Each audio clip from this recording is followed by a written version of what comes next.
बिस्मिल्लाहिर्रहमानिर्रहीम। Mic number 5 में अगर कोई खातून हो गैर मुस्लिम तो सवाल करें, नहीं तो माइक नंबर 1 में एक गैर मुस्लिम भाई हमारा इंतजार कर रहे हैं। जी ठीक है, माइक नंबर 2 से सवाल कर लीजिए।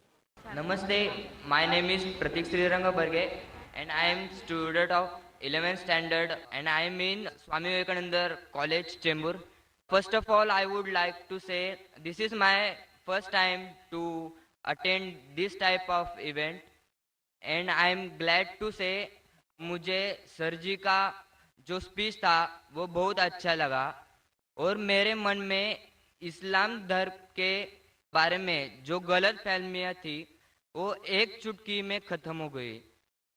और मेरा पहला सवाल सर जी से ये है कि भगवान और अल्लाह एक ही है। और मेरा दूसरा सवाल ये है कि अगर पहले एक सवाल का जवाब ये कर लीजिए, फिर इंशाल्लाह दूसरा सवाल करें। भाई साहब ने कहा कि वो पहली बार ऐसे मजमे में मौजूद है और बहुत खुश है। एक चुटकी में उसके सारे गलत फहमियाँ इस्लाम की दूर हो गई। अल्हम्दुलिल्लाह, अल्लाह ताला आपको हिदायत दे। और उसका सवाल है कि क्या भगवान और अल्लाह एक ही है? इस सवाल के दो रुख हो सकते हैं, दो रुख। आप कॉमर किधर लगाते वो इंपॉर्टेंट है। अल्लाह और भगवान एक है? हाँ एक है, एक ही है, दो तो नहीं है। अगर कहेंगे कि अल्लाह और भगवान यकसा है तो सवाल दूसरा रुख ले लेता है। इसका जवाब अगर आप पूछना चाहते हैं कि अल्लाह और भगवान एक है तो बेशक एक है।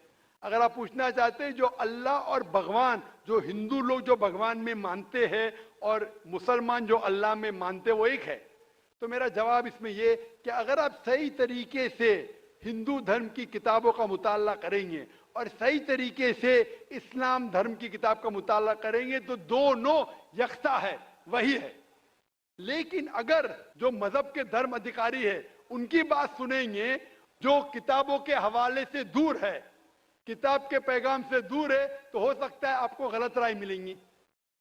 जैसे मैंने फरमाया था मेरे तकरीर में कि कुरान में लिखा है सूरह इखलास में सूरा नंबर 112 आयत नंबर 1 में कुल हुवल्लाहु अहद, कहो कि अल्लाह एक है। उसी तरीके से आप जब हिंदू मजहब की किताब का मुताला करते हैं, आप पढ़ते हैं, उसमें लिखा है छंदोग्य उपनिषद में अध्याय number 6 section number 2 shloka number 1 में लिखा है एकम एविदित्यम, भगवान एक है, ईश्वर एक है, दूसरा नहीं है। लिखा है श्वेता उपनिषद में चैप्टर नंबर 6 श्लोका नंबर 9 में नाचस्य कसिज जनिता न चदीपा, उस भगवान के कोई वालिदैन नहीं है, कोई रब नहीं है।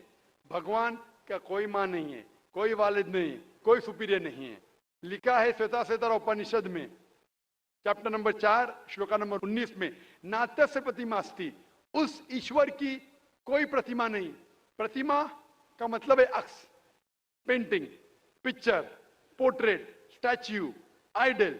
उस भगवान की कोई प्रतिमा नहीं, कोई पिक्चर नहीं, कोई पेंटिंग नहीं, कोई अक्स नहीं, कोई फोटोग्राफ नहीं, कोई आइडल नहीं, कोई स्टैच्यू नहीं। ये दोहराया गया है यजुर्वेद में चैप्टर नंबर 32 श्लोका नंबर 3 में नात्यस्य प्रतिमा अस्ति, उस ईश्वर का कोई अक्स नहीं, कोई प्रतिमा नहीं, कोई पिक्चर नहीं, कोई पेंटिंग नहीं, कोई फोटोग्राफ नहीं।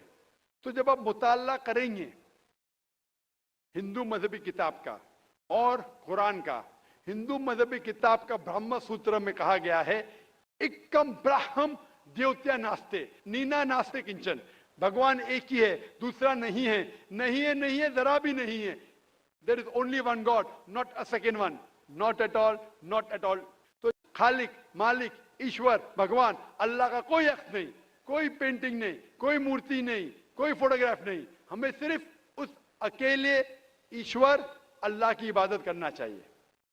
Hope the answer the question.